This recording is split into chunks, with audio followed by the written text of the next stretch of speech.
Also want to take the latest that we're getting as far as this story is concerned.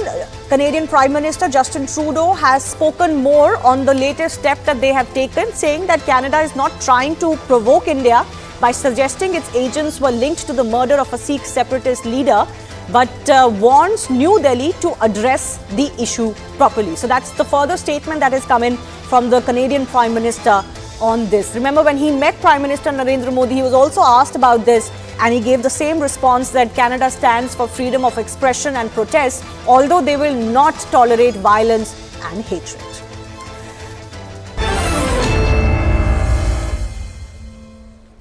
With that, let me also go across to our guest joining us, Professor Brahmachaleni, Strategic Affairs expert. Deepak Punj is journalist joining us live from Toronto in Canada. In fact, Deepak is one of those journalists who's been attacked physically by Khalistani supporters in Canada. Deepak, I want to understand from you first up, how is this latest action by the Canadian government being seen or received in Canada? Thank you, first of all, Shivani, for taking me on air. The situation over here is, first of all, let me tell you that there are 1.5 million Indian diaspora living in all over Canada, and everybody is affected by this kind of, bad relationships with India. India being a kind of superpower and bigger market, Canada should have focused on markets instead of doing politics. This kind of politics. Instead of uniting Indians across Canada, is breaking us.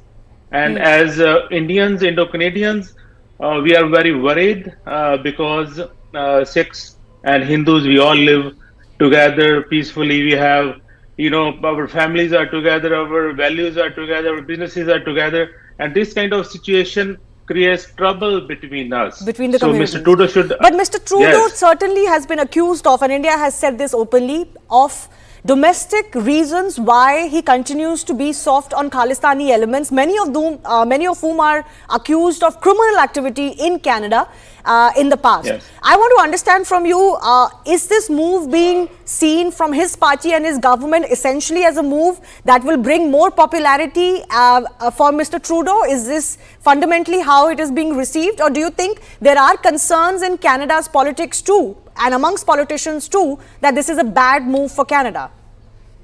This is a bad move for Canada, no doubt. There is a particular lobby behind this that's working 24/7 for all these kind of issues.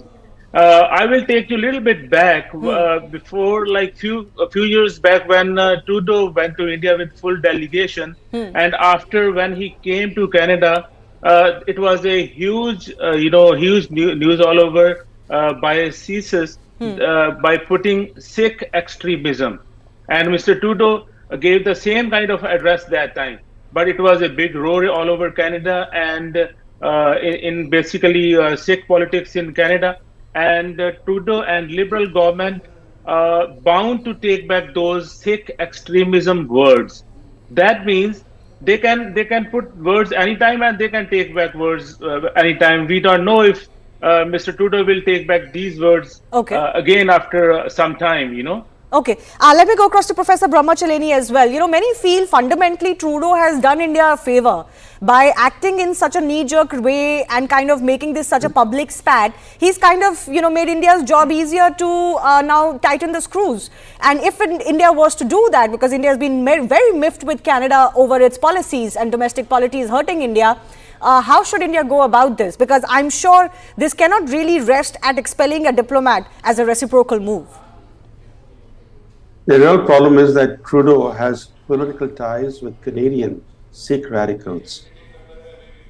During his tenure in office, he has brought relations with India under increasing strain. Now, these strains have been apparent long before this killing in June created a controversy.